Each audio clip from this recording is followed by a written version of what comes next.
Era e qelbur e Londrës. Tregohet se vera e vitit 1858 në Londër ishte jashtëzakonisht e nxehtë, që në qershor vëllimi i ujit i transportuar nga Tamizi dhe degët e tij ishin zvogëluar ndjeshëm, kështu që jashtëqitjet që londinezët hidhin në lum çdo ditë kishin zënë pjesën më të madhe të hapësirës, sepse s'kishte ujë të mjaftueshëm që t'i pastronte. Madje aty shtoheshin edhe kufomat e shumë kafshëve, beturinat që hidhin kasapët, beturinat e mëdha industriale e shumë pjesëllëqe të tjera. Kjo krijoi probleme të mëdha shëndetësore, duke përhapur nëpër Londër tifo dhe kolerë. Në atë kohë, Londra ishte kaq e tmerrshme saqë njerëzit filluan të sëmureshin madje edhe nga era e keqe. Në fakt, qyteti po dilte jashtë kontrollit.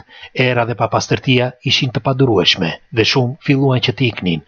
Madje nga qyteti filluan edhe qenë dhe macet që të iknin.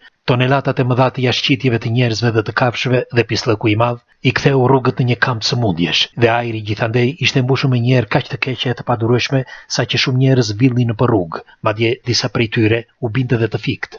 Me kalimin e kohës edhe uji u ndot dhe kështu filloi që të sillte sëmundje duke vrarë mijëra njerëz. Pikërisht atëherë një tip me emrin Joseph Bazalgette projektoi një sistem kanalizimi dhe shpëtoi Londrën.